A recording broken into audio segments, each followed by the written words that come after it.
But yeah, so it's episode 32 of the Loft. Today we got. So that's your camera. That's my camera, but I'll go back and forth in the edit and stuff on YouTube. So fancy. Yeah, a little setup, right? And I got the little dummy battery, so it can just run forever. Little editing to our hour.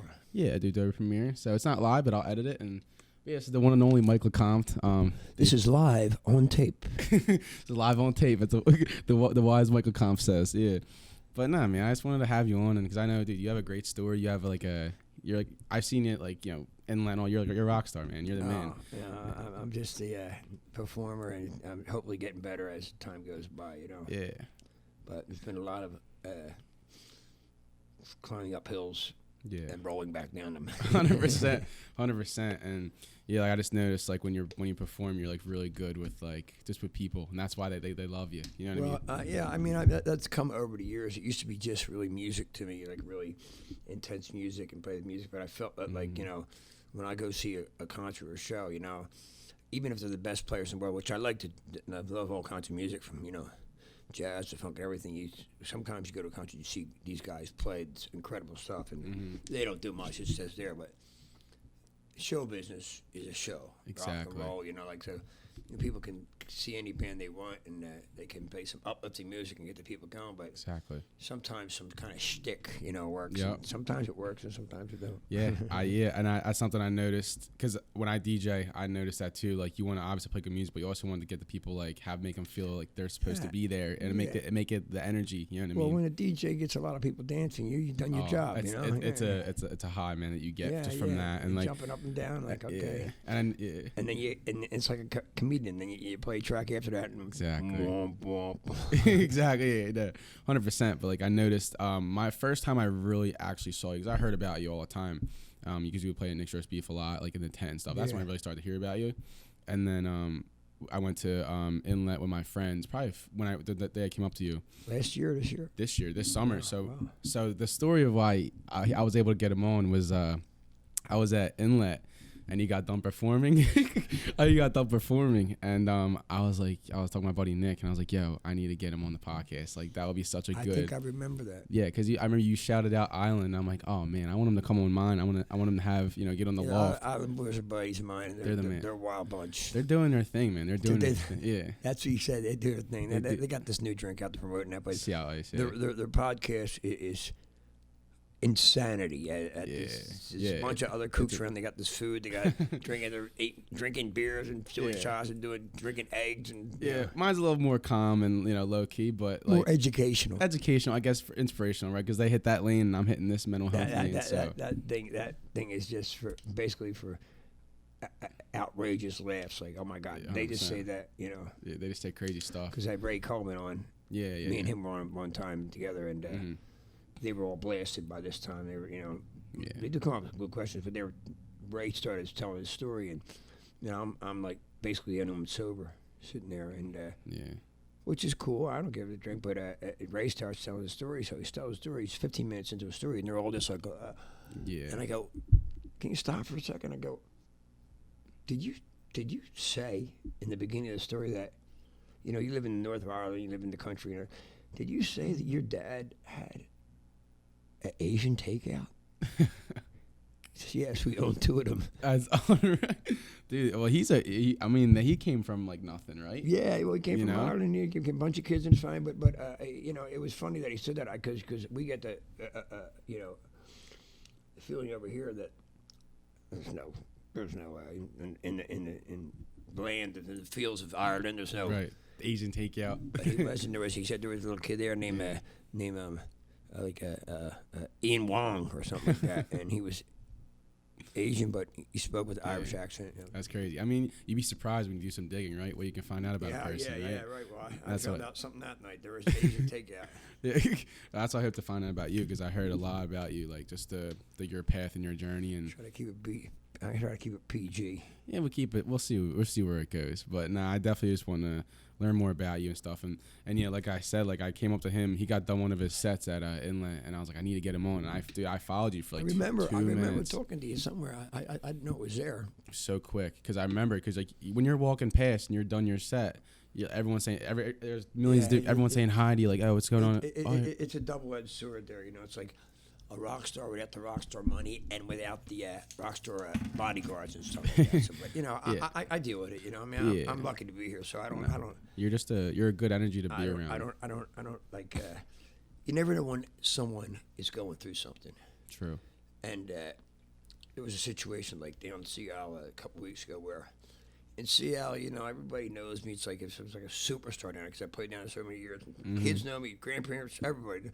So those Santilli guys were going, yeah, we're going to go up to Shenanigans. Like, yo, I got this. I think I'm there. So I drove up. I went to Shenanigans, and I parked my truck, and I had no ID. I had no wallet or anything. So I went to the door, and the guy goes, you know, you got an ID? And, you know, rock clothes and everything. And I'm like, nah, man, I don't have to come out. Just get my guys in here, you know.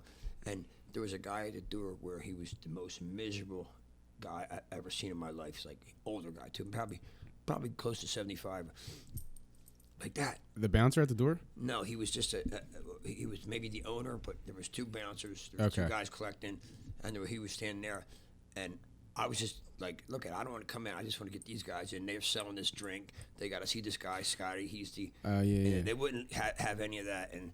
Then I said, yeah, well, you guys just go in. I'll just go. I don't want to be at a bar anyway. Yeah. And I walked to the guy, and he was just like this. And I said, smile, man, smile. And he never smiled, but I've been talking about him at the other place I played since that. I said, you want to see the most miserable man alive? Then I thought about it. Maybe he's got a battle, but I don't think so. I think he's working the door, counting the money coming in. It was 1:45 at night, still charging $10 a head, you know. Yeah. I mean, that is true, though. I mean, you do never know what someone's Everybody, going you through, don't know what people are going through, you know, and sometimes you react to some people. And I've learned at this point, like, to try to take a step back and before you know, I'd be one to fight anybody like that in the past, like, see some kind of injustice or something like that. But you never know what's going on. I mean, and then I'm sure that's something over the years you're kind of like, let me just take it for what it is and not look too far into it, right? Anytime you see some kind of like injustice, you want to question it. You know, it's a small thing. This world is basically unjust. You know, absolutely. But there's a lot of stuff where you see locally, and that ain't cool, man. Why is that guy got to be so mean to this person? Or you know, right? And then you look, and then maybe they're mental health is that's something. That's something I picked up. So when I started doing it, you know, you have people. Everyone's gonna. You know, I call them the shit talkers, whatever. Then you realize like that they have their own stuff they're going through, and it's all because of them. That stuff they're going through. That's why they project on other people. Just an insecurity. Absolutely. Right? Some people don't realize it and don't look into it or don't try to get help. No one tries to get help. Some people don't have support around them. You know, like you say, I know a lot about Kensington Avenue. You know, I know a lot about people, friends of mine, overdose, and all that stuff. I've seen, you know, family members. Yeah.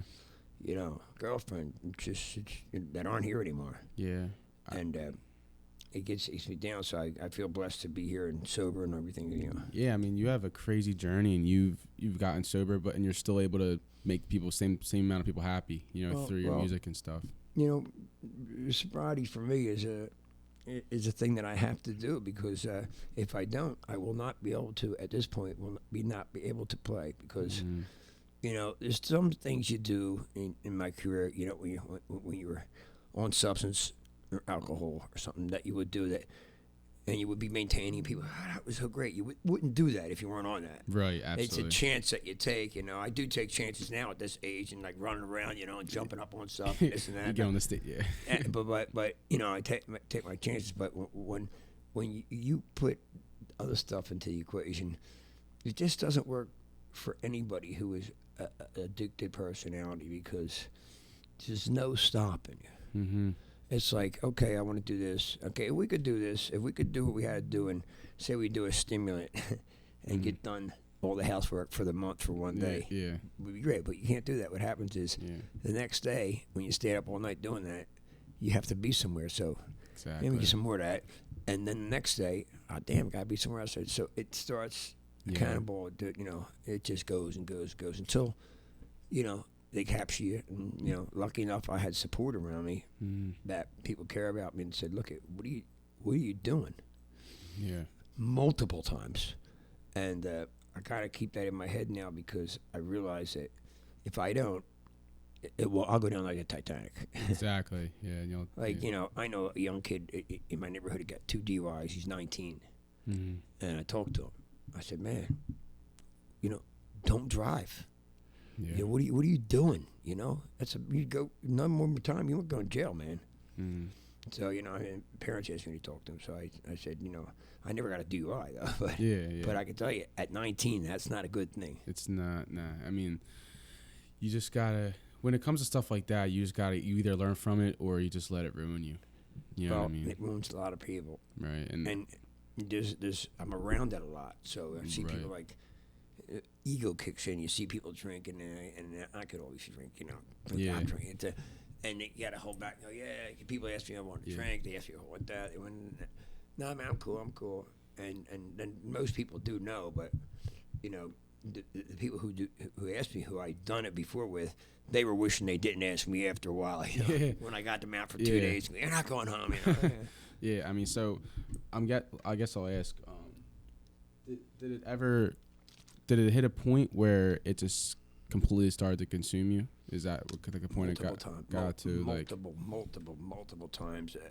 I'm like a habitual offender when it comes to that, because what happens is, for most people who are addicted, people who have an addiction gene, they know that everything is really good when you're not on it, and you can deal with things better. I mean, you deal with life when life turns better than you would if you're high. You think crazy stuff. Now I'm talking hardcore drinking and hardcore drug ever since I was a little kid. So immediately rehab, and then detox and rehab. Get out for a couple of months, and you meet a lot of people in there. You say, man, I'm not sick as him, huh? Because there's also a lot of mental deficiencies. Reason why some people drink and do drugs, and what that does is builds a bigger fire. Sends people off. You see all the stuff going on in the world today is shootings and stuff, man. I mean, I don't think that control this and control that means anything. If someone wants a gun, they're going to do it. They're going to find it. Yeah. But with the addiction part is, I learned all the time in my life, in my career, that I was sober. Things were really good. The band would make money. I was making money, writing songs, productive, and that's once certain people go to the dark side, I call it. You start doing things that aren't good and aren't good for you and aren't good for people around you, and you're taking risk, and you get yourself in trouble, you get other people in trouble, and your health. And then for one time, I was sober like 15 years earlier in my career. That fell off and maintained for a little while. I'm maintaining because that's what it does to you. You think like, oh, I'm pretty cured now. I guess I can do this. And one night, you may have one drink and go home.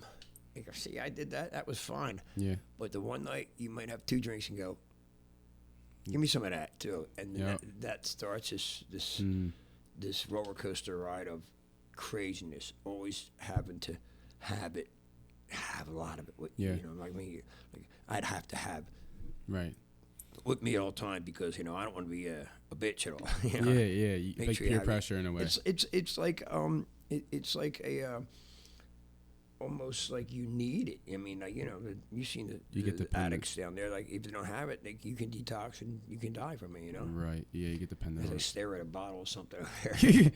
So I gotta get rid of them. I clean that out. That's cool. I always stare at it when I'm in the place. Yeah. So are you able to like be at a bar or be at a place where you're playing and like really not get in your head as much? Have you been able to build that wall yet or no? Yeah, I take it a day at a time. I don't know what tomorrow brings for any of us, but hope it brings good things. But no, you have to keep in your mind at all times because your mind can play games with you. You can talk yourself into stuff.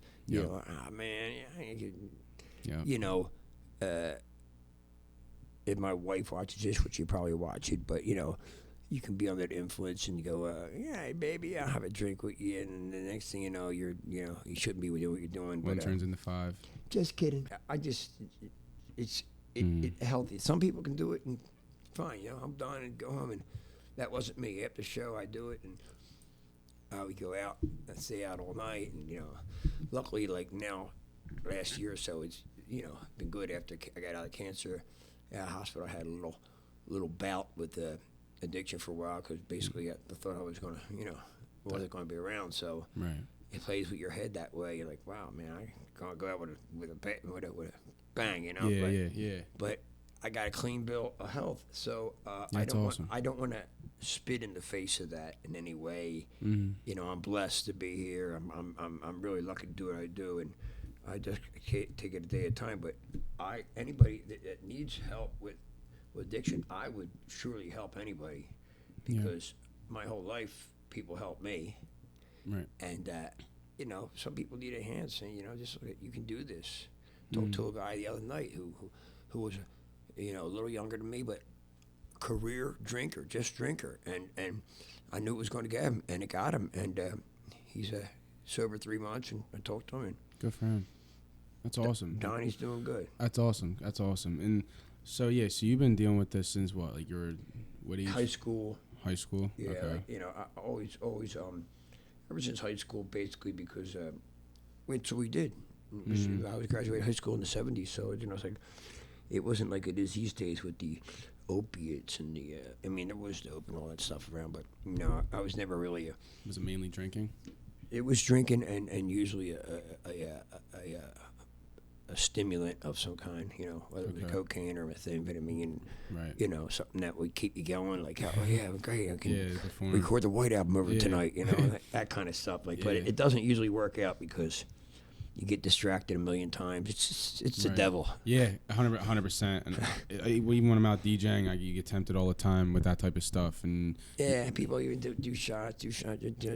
Sometimes it catches up with you. Do shots. In my case, I could drink a gallon of whiskey. And how did you do that? I said, there's a secret to it, if you know what I mean. And once bars know that, they go, oh, you're a drug addict too. Yeah, then you can drink a gallon of whiskey and they'll bet. But as soon as you do something else, But I don't worry about it now because I don't get in no trouble because of, Yeah, you're doing your thing now and you're still performing. On time, Yeah, exactly. And you're still able to perform. Which never on time when I was, Cause you're the rock star? It was like I was like Henry Hill on Goodfellas. Run back into the house sweating in the winter like, what's the matter with you? I forgot something, Yeah, man. It's a hassle. 100%. I mean, everyone I talk to who's in recovery, it's just like it's one day at a time. You can't be like, Do you talk to a lot of people like that? Yeah. So it personally affects my family. So that's why I even really started educating myself. And to me, that stuff's just super important, just to learn about and also share and educate other people who may be going through the same thing, or someone who just doesn't understand. They put a stigma on an addict, right? Absolutely, yeah. Well, those who live in glass house shouldn't throw rocks, but a lot of people are judgmental. But I just heard a story of a girl who was she was a soccer star, and she hurt her knee. She got on prescription opiates, doctor prescribed her, and then started doing dope, and she was only like 23, and she died. And she did things to get the drugs and survive, but her family didn't even like go claim her body or anything. My friend who's a priest did it. It was a sad story because people don't understand it, and there's also mental issues in there too. I mean, mental health is like we were talking about before. You can tell someone, you could see someone that is mentally ill sometimes just by talking to them, or has issues, and you want to try to help them out, or just talk to them as a regular person. But people have demons, 100%. Yeah, and sometimes people bury them and it all suppresses, and then it just comes out all at once and something really bad. I just lost someone I went to high school with to an overdose 2 days ago. I'm sorry to hear that. It's every day. Yeah, it's rough. I have family members and girlfriend, and it's the worst thing in life. People leave you like that, but something that could have been with fentanyl or something. Was it? I don't know what it was exactly. I mean, I heard about it. My sister told me about it and said, "Hey, did you hear blah blah blah?" And I'm like, "No, why?" They're like, "Yeah, she died." And I was like, "Geez." Oh God. It's one of the worst feelings in the world. Some people don't, like parents don't make it through that sometimes, 100%. I know a few parents that has happened to, and they fizzle out and fade away, and just Yeah. So I wanted to transition into something more upbeat and positive for the people who love you. For the people who love you and come out. We're on a downer on it too. Nah, for the people who come out and love you and see you all the time. I mean, how did your career initially start? Because it's something I'm curious about as well. I was into music. My family was into music. I had a brothers, 5 brothers and 2 sisters, and everybody was into music. My one brother, who passed away 2 years ago, was a drummer in L.A. Jack. Very, very, very accomplished drummer. Played on everybody's record. Played with everybody from Madonna to Stevie Wonder. You know, Google him up. Jack Lecompt. He won the Living Legends Jazz Award like 3-4 years ago, 2 years in a row, and that's awesome. He got this very aggressive cancer, and it didn't take long. You know, about a little over a year the whole time, and. Very hard loss. So he played music when I was 6 or 7 years old, and he was in a band already. You know, so it's a wide range in my family. It's from my younger brother's 57 to my sister would be 79. Oh so, wow! Yeah, so it's a wide range. There's 8 of us, so there were 8 of us. My sister and my brother passed, but they both passed the cancer. So my brother, who was a drummer and percussionist, you know, moved to L.A. when I was in my early teens, and then, you know, had a great career out there, and it was a hard loss. And I have another brother, a bunch of other brothers, all into music. My one brother took me to a concert. My brother Paul took me to like a Bowie concert when I was 12 years old. Okay. That changed a lot for me. I didn't see that. Wow, that was. Yeah. So then I started playing music. I played piano, took piano lessons in first grade with the nuns and stuff. And you know, at the high school, I was in the high school band, and didn't last long in the band because I was kind of a wild. You're wild. Hung at the place across from Joe. You know, it was just. Yeah. I was like a hoodlum, you know, and so. But I was really into music, and then when my brother went to California, I started playing some weddings as a drummer. Oh wow! And did that for a couple of years, and then I was like 17, and started a band, and we auditioned singers, and we had a singer. And I was in another band. I just played guitar, and I just wanted to be a guitar hero. And so I auditioned singers. We had a band called Slider, like just getting out of high school. We auditioned singers. We couldn't find a singer. You know, I never really sang. I sang at home, but then I started singing, which probably was a good point at this thing because. It is a craft, you know. Some people are natural singers. I wasn't basically a natural singer. I could emulate songs and learn songs like that. But, you know, singing is strong, and, you know, the way I sing is very strong. I mean, not saying that in a toot my own horn, but it's a very rock, angsty, very, you know, adrenaline and very mind. It's more mind singing than like I'd rather. You know, go down with ship and not hit a note, you know. And and people go, how do you do this? Everything. But what happens is I got this band together. We couldn't find a singer, so I became a singer. So I had this band Slider for about 4 or 5 years. Pretty popular, like from 80 to 85. Then I got around and I saw this band, asked me to join them. They were a big popular band called Stitches, and they made a lot of money, and I joined them. And I could not, you know. Mm-hmm. I was at the stage where I was playing big places and making a lot of money. How old were you at that point? 24. Okay. And I was making a lot of money. And these people were all 10 years older than me. You know, I thought, you know what that's like. You're like, wow, old, you know. So yeah, you're the young buck. They were all like, they're like close to in their 70s now, you know. So I learned a lot from them, but I could have learned more if I would have really paid attention. But I was too squandered with booze and drugs. Just got into that life. I mean, I did the show. I did the great show all the time, run back, did all my thing. But so from then, I was in that band for a year, and I got offered by another band who was a big band in the area for like 20 years before that. When I was a kid, they were a big band. And the first band was Stitches, or Slider, Stitches, then Pegasus. Then joined this band Pegasus, and it was a very good experience, 2 good players. And then a year after that, I started Lecompt, and that went for like about 3 years, and then I got offered to join this band called Tangier, with a big record deal on Atlantic, and oh wow, and Tom Kiefer and Cinderella, helped me out. A buddy of mine, he helped me get the gig. He said, "Here, go audition for this gig," and I auditioned. It was a very good experience. Went to L.A., did a record, and get the video. Pam Anderson's in the video. I don't know if you ever saw that. Yeah. Who is it? Pam Anderson. Oh yeah, Pamela Anderson. Yeah. Yeah. Oh wow. She's in my video. So. Oh wow. Is it on YouTube? Yeah. I'll have to link that. Yeah, it's cool, man. It's like. Sick. How old were you at that time? You're still young, right? I was about 28. Oh wow. Yeah, and those guys were a little bit older than me, but it was a big record deal. At this time, in the late 80s and early 90s, it was still sort of like pop rock, glam, Mm-hmm. Motley Crue, and Yeah. a lot of Poison hair bands like that. But we weren't exactly that. We're more like a blues-based band, but of course we had big hair and everything. But right as that we did the tour, we started touring. Record came out, the video came out, and started touring. What was happening in the music world was the grunge was coming. What's that? Seattle stuff. Okay. Nirvana, Pearl Jam, Alice in Chains. Okay, yeah. Soundgarden, Stone Temple Pilots.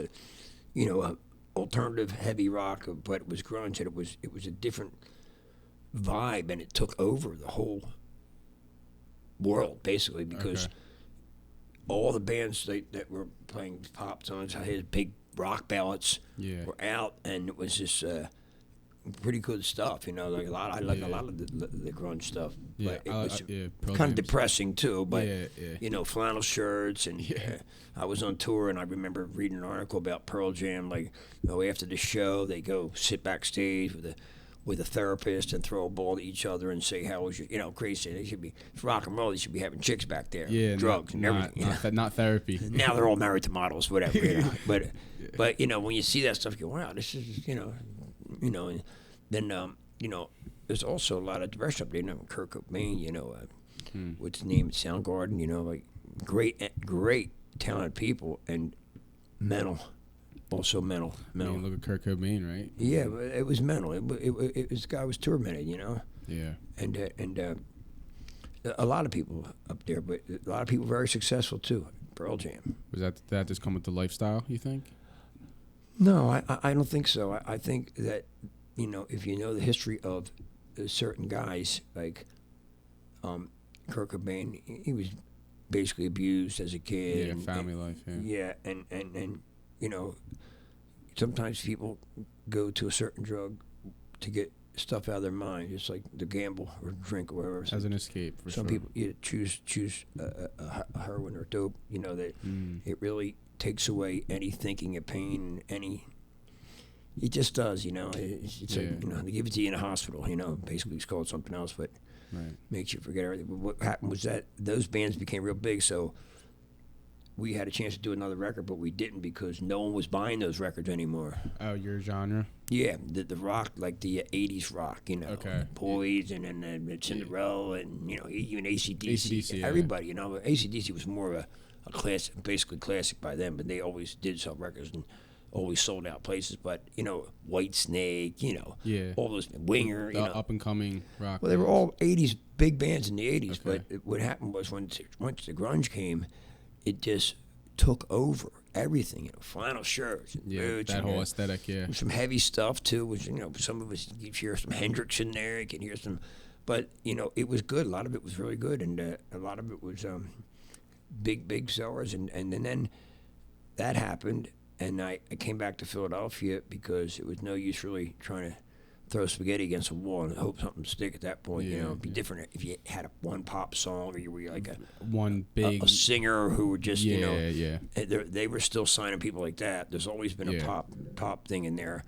And there was bands like the Remembrance that had the Friends. They did the Friends song. Yeah. Oh, really? I knew those guys. They were on our label. Yeah. Oh, wow. And they used to they had another hit too, but those guys made a very good big career of just that one song and writing. I mean, they're still making money off that song, right? Commercial, loaded, ridiculous. Yeah. So the whole time I was writing songs and writing. So I got back here. I put Lecompt back together, and basically started putting out my own records.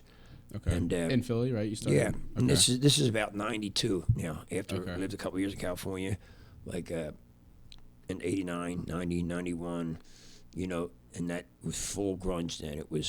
There was no bands from the 80s selling tickets to concerts. You know, nobody's buying records. It was strictly Nirvana, Pearl Jam, Alice in Chains, you know, Soundgarden, all those bands I said, and a bunch of others too, you know, Mother Love Bone, you know, they had disbanded by then. But it just, you know, music evolved that way, and now it's come back. Right. Because there's a lot of people my age and younger who were fans of that stuff in the 80s, 80s now they and want 90s. It back.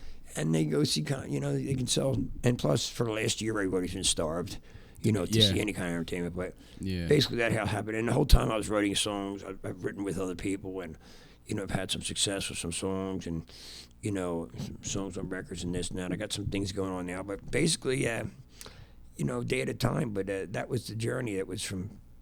That's basically my short version of it. Sounds exciting, though. There was a lot of crazy stuff that happened in between there, you know.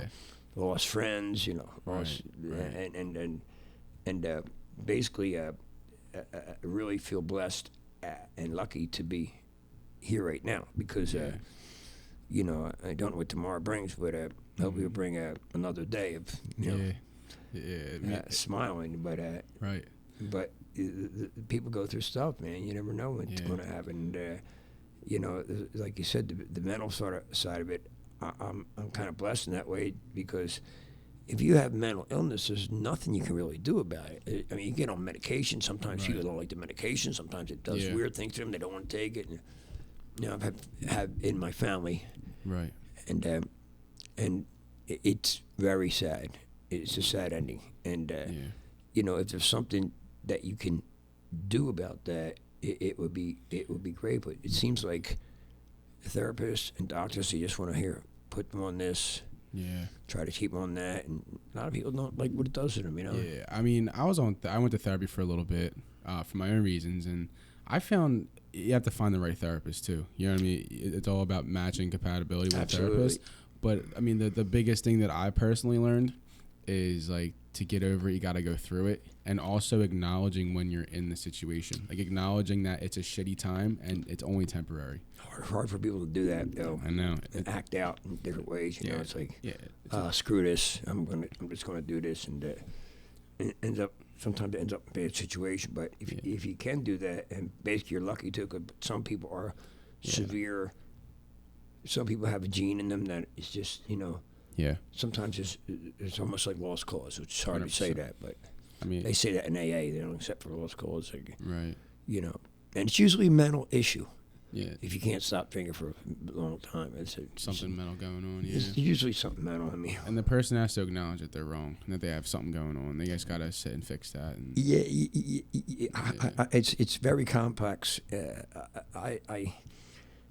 It's hard because I meet people every night that I'll say to myself, it's a little crazy here.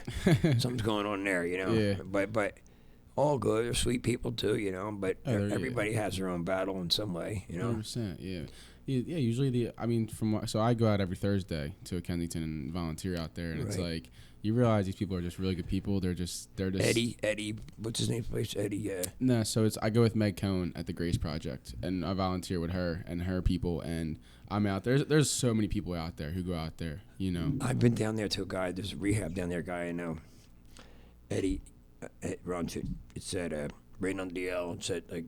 Okay. Yeah, right under the L. You said. Yeah, it's right around, and it's a rehab type meeting place, you know. I think I know what you're talking about. It's like I know exactly what you're talking, because that's where I go there before, like, because usually people go out there grilling. Like, it's a sad sight down there, and people don't understand that. They see them people just down there, and you know, you wish you could help everybody and say, look, man, but city, state, government makes it easy sometimes for, you know, to keep people on this, people on that, maintaining, but not helping them in a mental way, not helping them relocate or, you know. Right.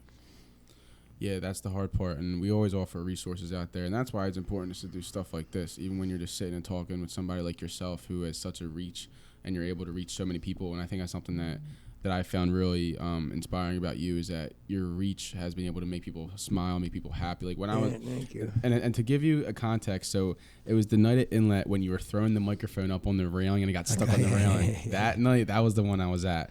And yeah, because if it was round, it would have came off. But I just tried anyway. There's a perfect example of trying something that didn't work. You know what though? You handled it so well, and it made it that much more like memorable, right? I would have, if you never did that, I would have never been able to give like a hit point of what what it was. I won't be doing that anymore.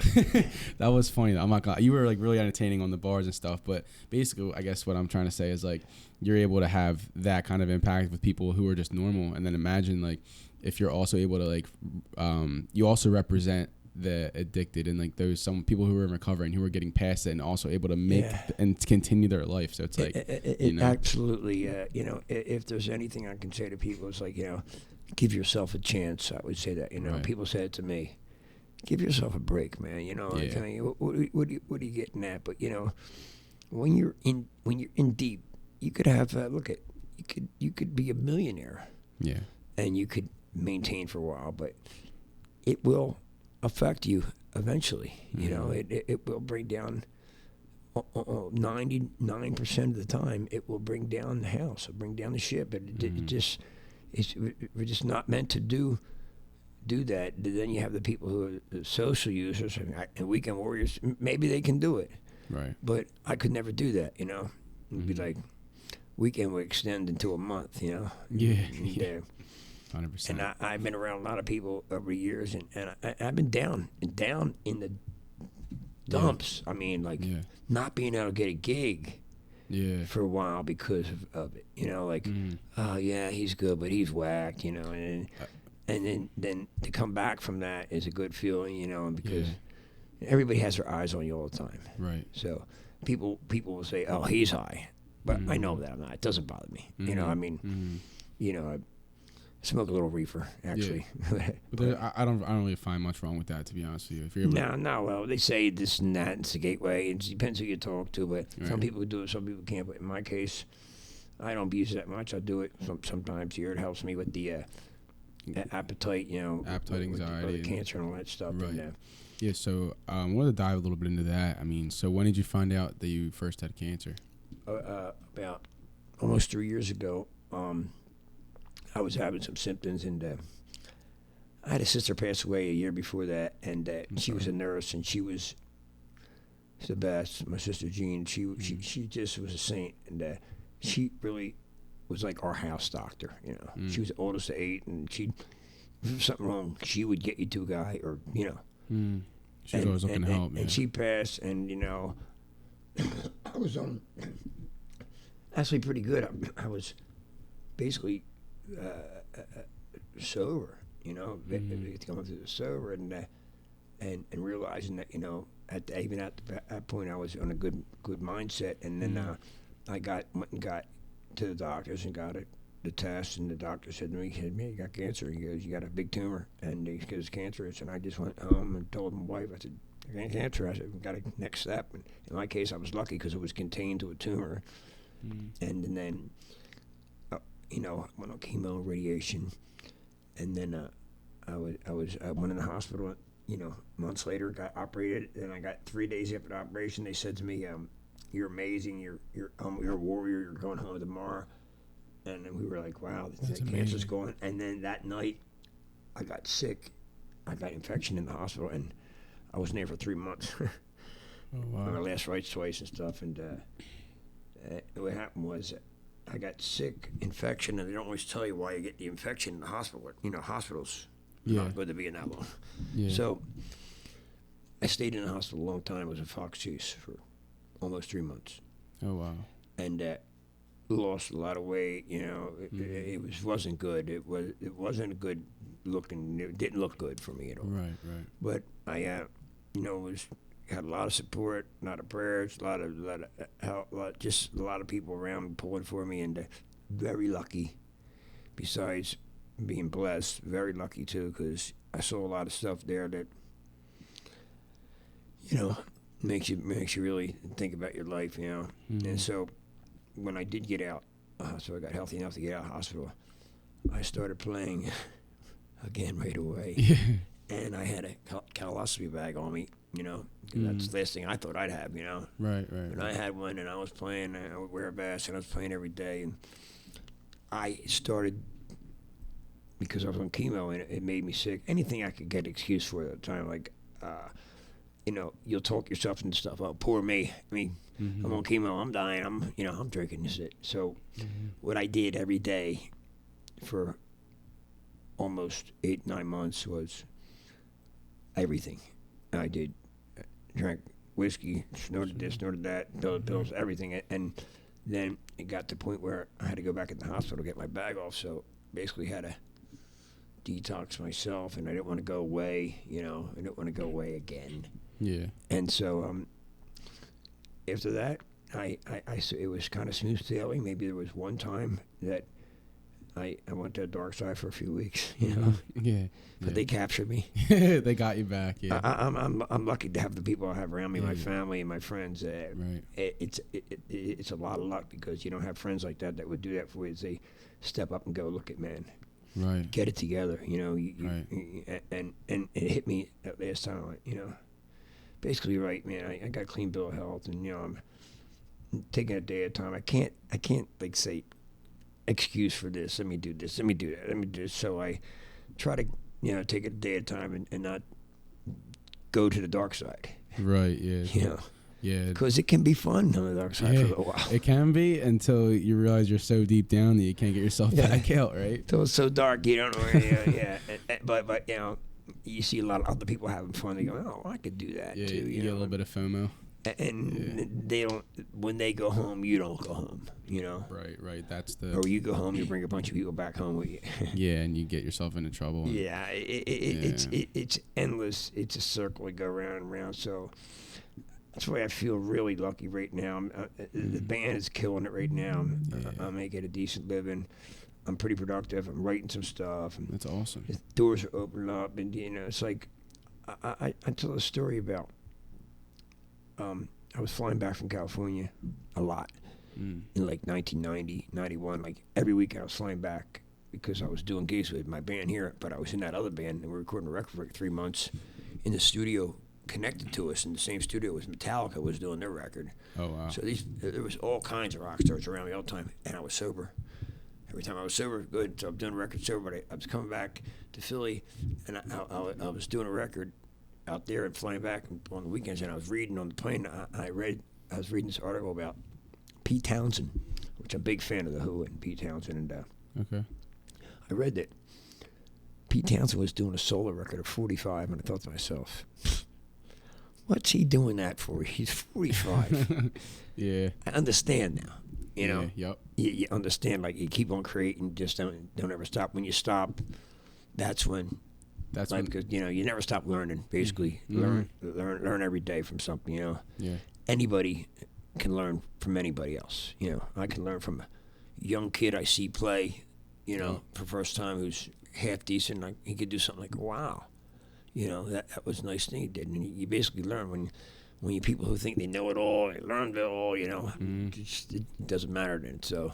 Well, yeah, that's how life changes when you get older. Right. And then I was 60 last week, which is pretty bizarre even saying, because I've met a motherfucker that was 60 when I was playing. This guy doing it. 60 years old, yeah. Yeah, like what's he doing that for? But apparently right now the generations have meshed. Like a girl will come up to me and smile at me and flirt with me and say, oh, I can't get a picture with you yet. And then she'll say to me, you were good friends with my grandmom. Really good friends, okay, put things in perspective a little bit. Right. But they have good roots. They come out and see us. They support the band, right. And play some songs they want. We play in Seattle. We play a lot of different stuff. Okay, yeah. It's a lot of cool stuff. It's rock, but it's a lot of poppy stuff. Yeah, mixed up. Country roads and all that. You gotta play the fan favorites sometimes. Right? We're public employees. We're basically at the service. Exactly.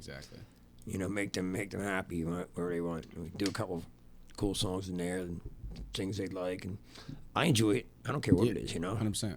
It's a song. It's a song. If it's a hit song, it has to be a hit song for a reason. Right. I could see some songs get tired of playing and singing, but yeah, could be worse. Exactly. Could have to get up on a roof in 99-degree weather and. Exactly. I mean, the thing that I always think about is if you're not getting better, you're getting worse, and the fact that you're able to. That's a good. That's profound. It's true. I mean, something I've learned too. Like every single time I do an episode, it's like, yeah, what do I want to do? Add a whiteboard, add another light, add a camera. Like, you always get better and better, and then it's able for you with your music, playing music, you're able to learn from other people and make it the best show. I mean, I got a guy call me from California the other day, text me. My friend, I've written a lot of songs with this guy. He's written big hit songs. Yeah. This guy. We've written 30 songs together. But he just texted me. He said, Mike, here's what I have. And I go, okay. And I didn't text back right away. And he's neurotic. Mike, I love you, but you're neurotic. Mike Caruso, excellent songwriter, excellent singer. You can look him up. He has a bunch of records, written songs for everybody. Mike Caruso? Yeah. Okay. A lot of people. Okay. Movie soundtracks, everything. So Oh, wow. he was friends with my brother. He was in a band with my brother.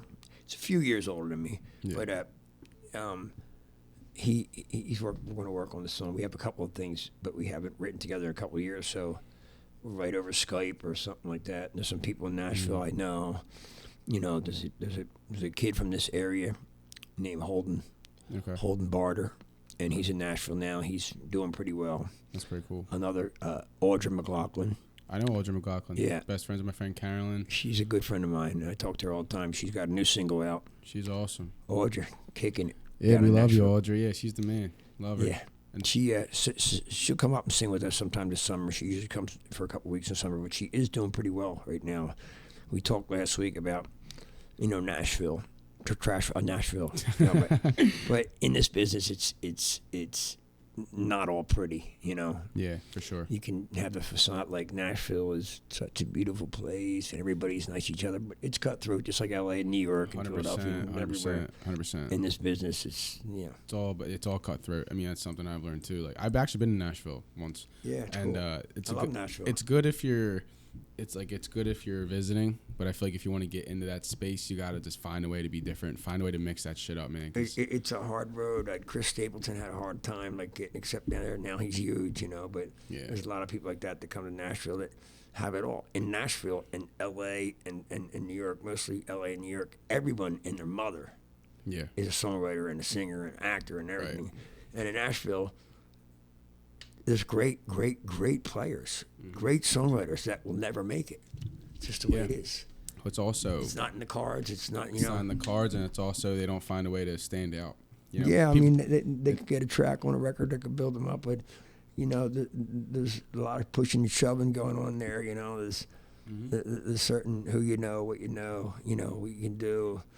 But, perseverance is a big deal for my friend Audra and Holden, these guys down there, Sarah Spicer.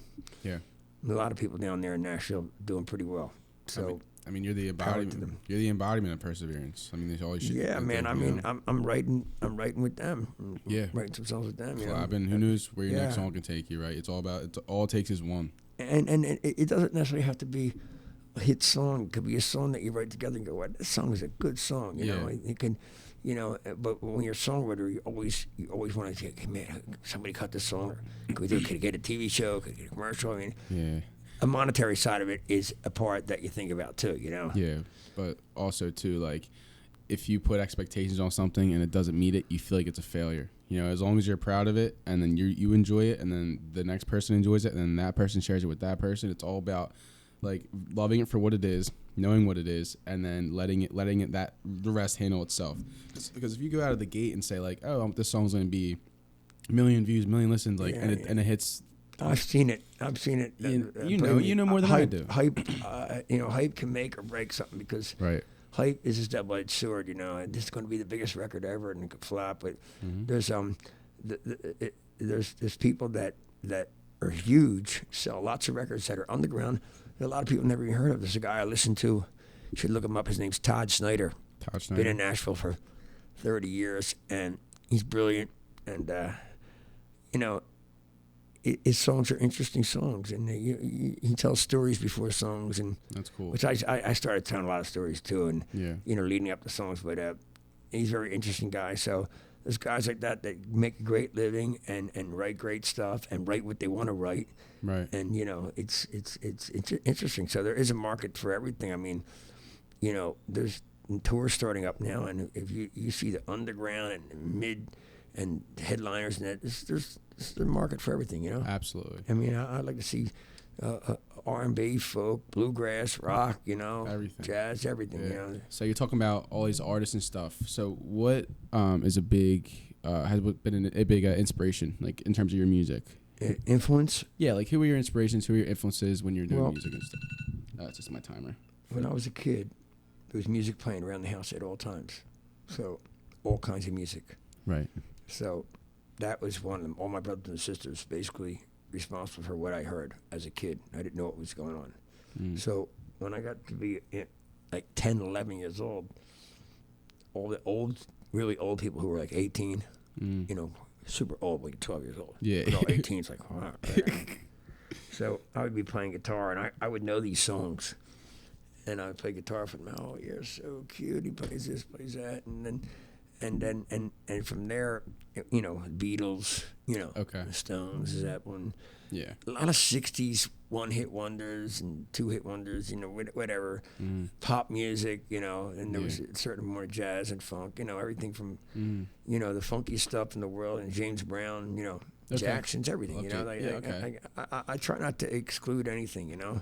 Yeah. And people say, oh, I hate that band. Well, you know, you may hate them, but they might do something pretty cool, you know. Exactly. You know, it's like, so I kind of accept everything. I'm sure there's bands, songs that I hate and this and that, and I don't get it, you know, or whatever. But you know, I appreciate it. Yeah. Because it's basically they're doing something that made it that far. So you got to give them kudos for that. You may not like them, but you'll respect them. Yeah, I mean, how they got there, and you know, there's people who get things on whim, and it's contrived, Milli Vanilli. Feel bad for those guys, you know, because they were like these two good-looking guys got put in a spot, and the one guy suicide, you know. Oh wow, yeah, I didn't know that. Yeah, they didn't sing on the record, and they had session singers, and they won the Grammys, and it was. Oh wow. Yeah, it was a big deal. In I think '87 or '88, they won, like, cleared the whole board of everything, and came out that years later they didn't sing anything. They had session singers. No way. Yeah, that I've heard that stuff. Well, that happens a lot. Does it happen more than you realize? You would not believe that happens. But now with auto tuning, you know, a lot of guys get by with it and they just sing. You know, which I really like. Post Malone, he loves auto tune, but he's great. Yeah, he uses it right. You can use it right. Yeah, I mean, look at the guy's talented. You know. Eminem, great, you know. Yeah. I appreciate all that stuff. You know, I'm not a huge hip hop or rap fan, but I appreciate a lot of the stuff, and appreciate what it's done, for, you know, culture and. Yeah, there's all solo artists, you know, folk singers, you know, Big Bob Dylan, and you know, David Bowie, and you know, and you know, all the multiple T-Rex, all that kind of stuff. It was out in the early '70s, and. You know, there's a lot of gems in there, a lot of bands. For sure. You know, there's a song called All My Sorrows by a band called Marmalade.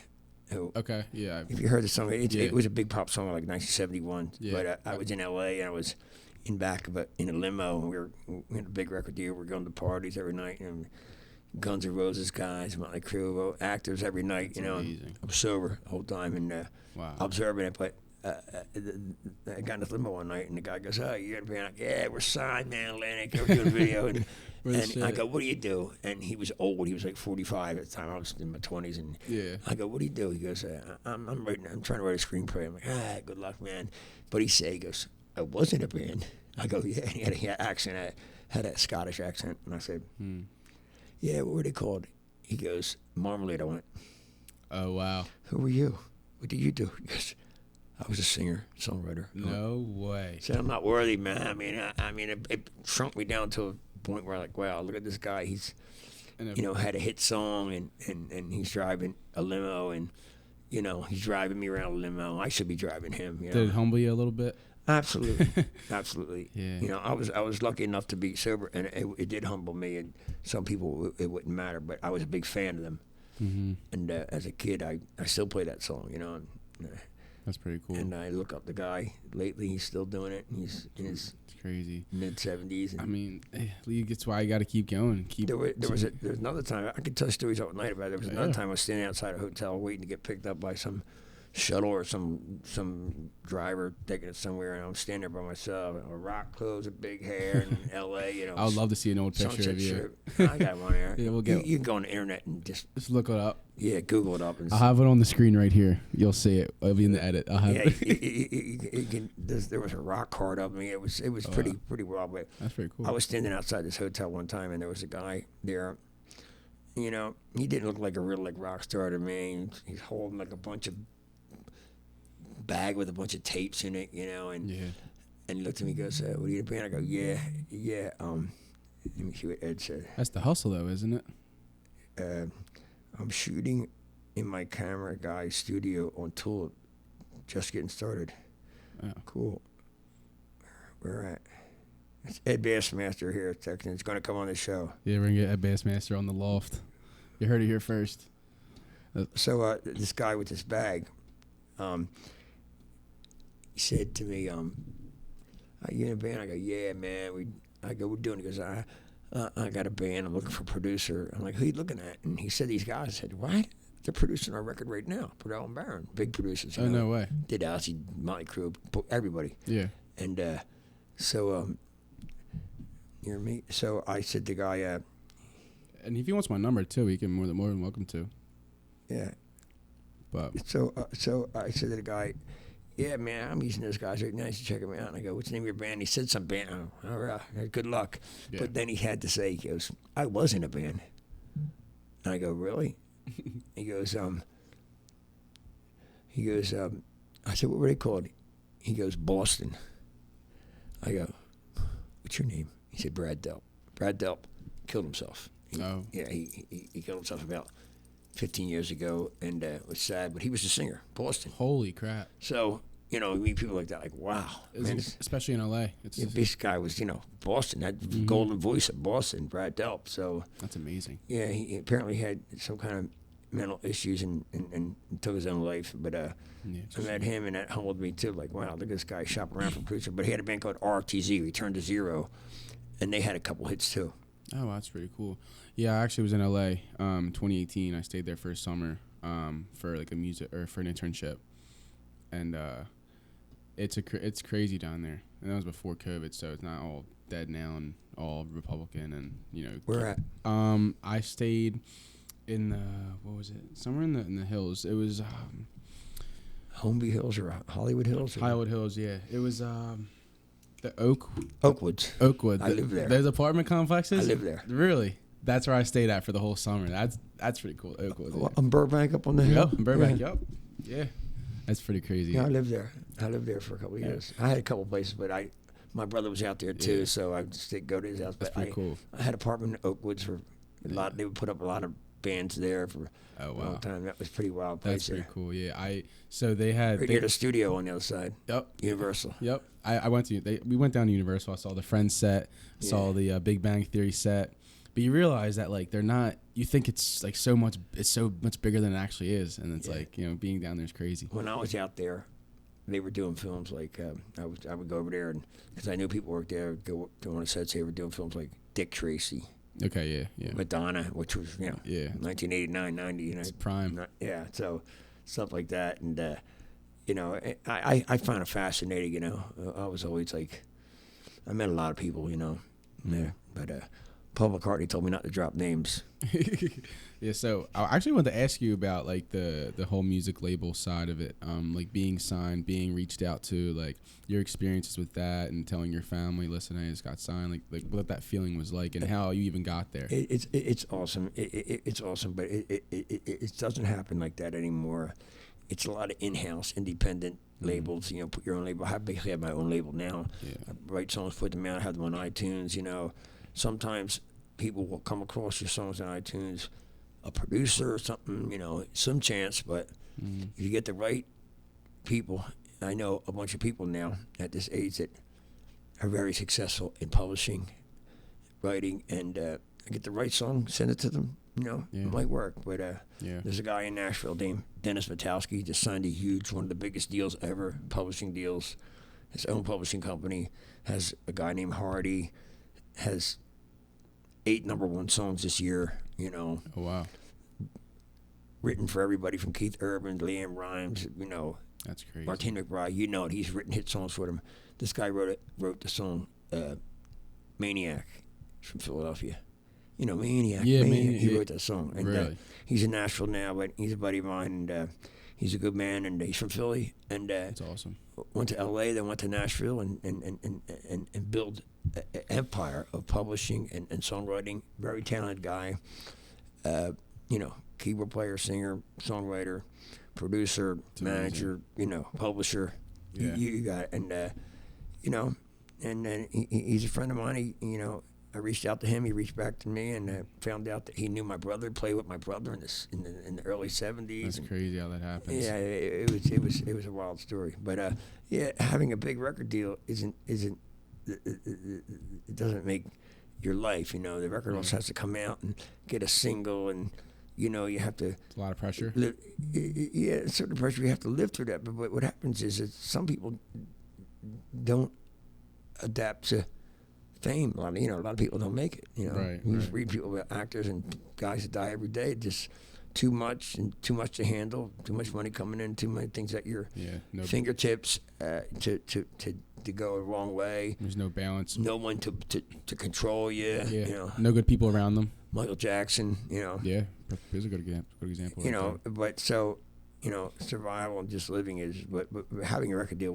was a big deal. You know, Atlantic Records was a big deal, and yeah, it's huge. You know, big recorded in studios like where everybody recorded at, from Sinatra to Billy Joel to that's it. Metallica. Everyone was in the studio there, and you see it, but you know, Hollywood is the land of broken dreams too. You know. Yeah, it is. People have been out there for 30 years trying to kind of hustle and bustle and make it, and you know, it takes its course. You know, sometimes it takes the right one, sometimes it takes the wrong one, but definitely has a lot to do with having the mindset to network and do all that stuff, which is a hassle too, you know. Yeah, the networking is. You have a tortured artist syndrome where you just want to write songs and play people, but there's also the business side of it that really stinks. Yeah. Management and this and that, doing the right thing and all that, you know. Yeah, I mean, it's super saturated now, especially, and you know, with social media can do all that, promote, but any business is like that. You find people that are at the top of their game that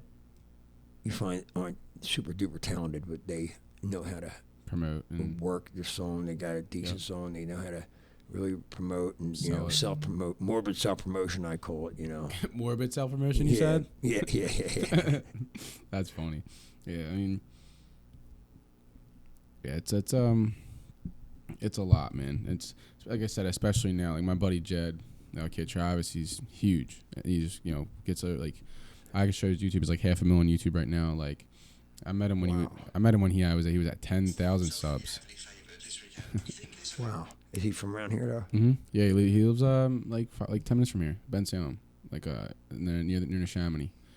And so I got linked up with him, and I made my first song with him, and he kind of taught me how to use Ableton and record. And so I'm putting out a song next week on everything. I'm gonna promote that next week, and then so I learned a lot from him. And he's one of the most talented people. You play guitar?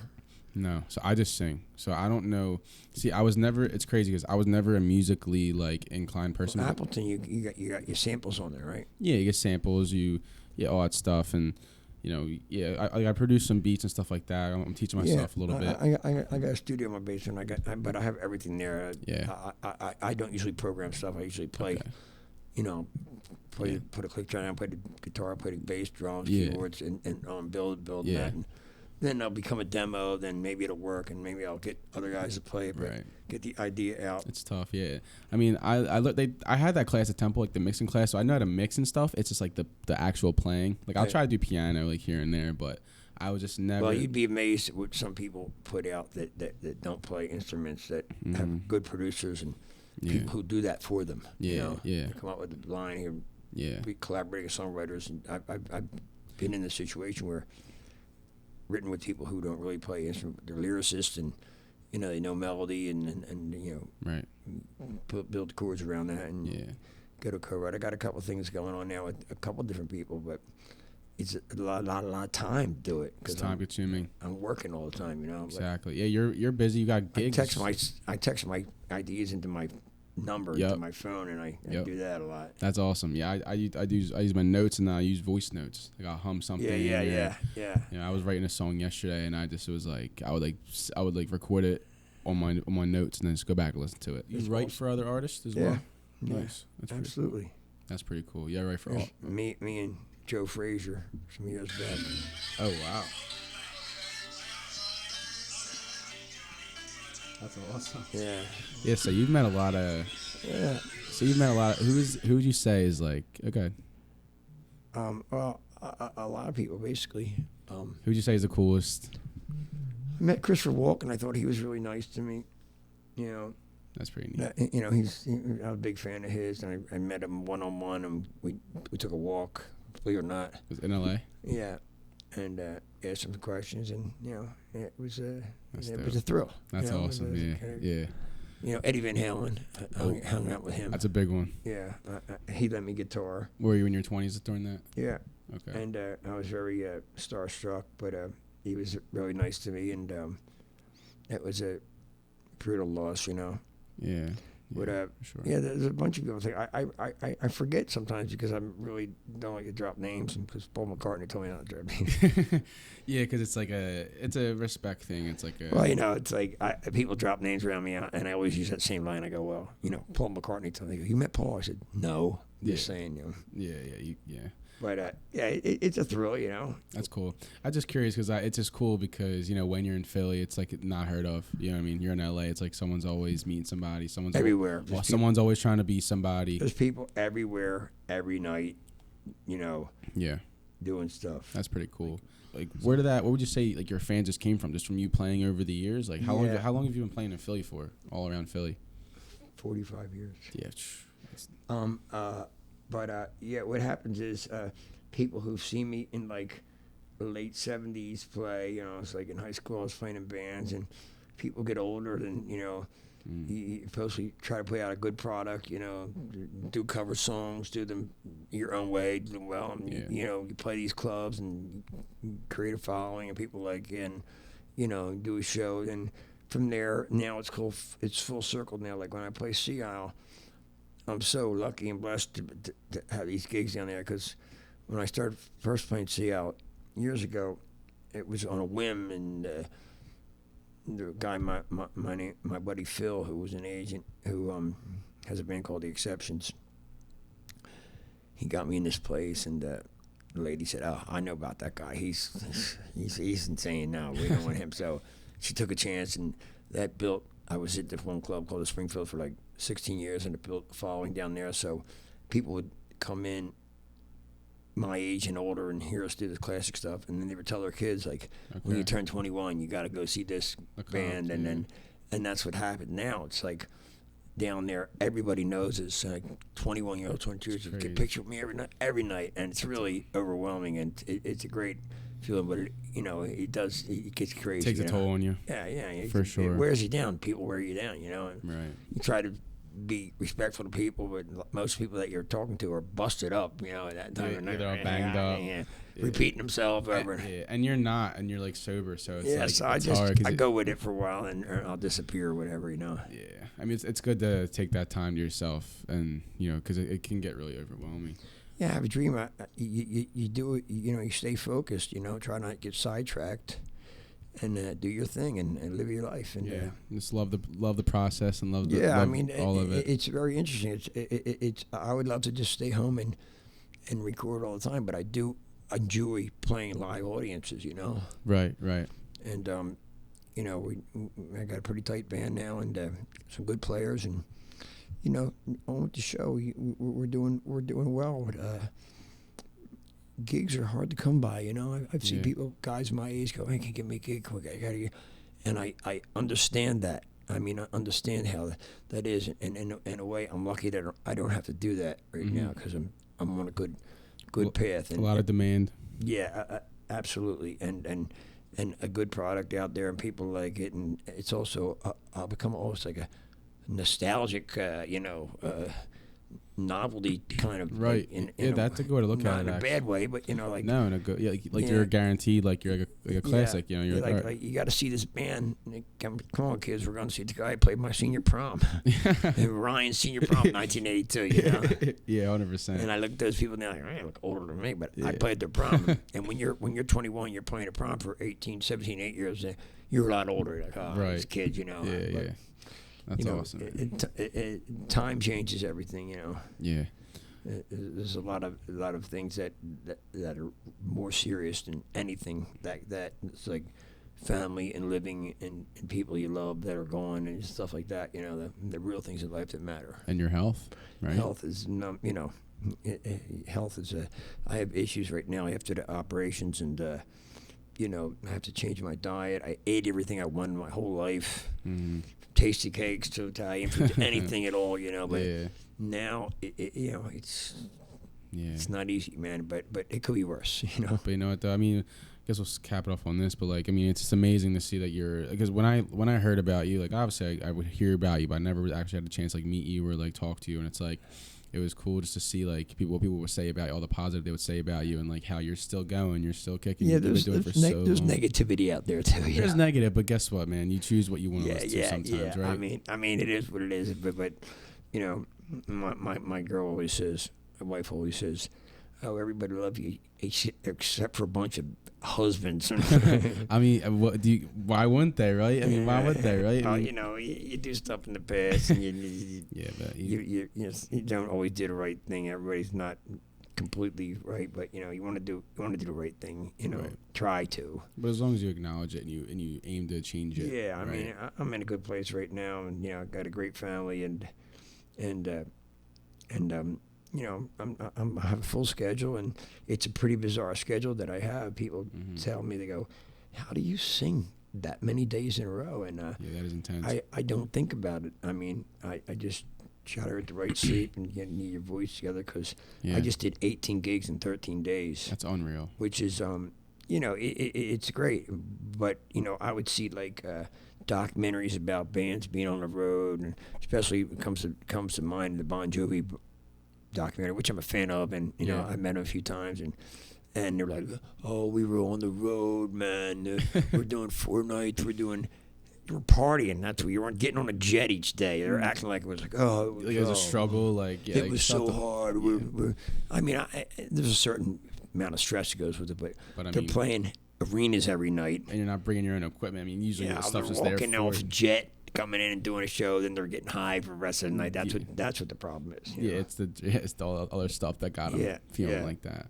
But I mean, and also too, it's just crazy, how you're able to just keep it on the path, and now brought you to. Yeah, I mean, I want to do a lot more stuff. I want to do, I'm doing and writing songs for a new record and put that out. And there's spaces in your career where you don't do something, then you realize I should be doing something. I should be creating. I should be putting this out because why not? When people want to hear it, people ask me, "Hey, do some more original songs," and that is definitely a big thing that I want to get to is put out more songs and play more songs. Right. But right now with working so much, it's hard to have a band even rehearse for one day. Right. It's like, where do you work at?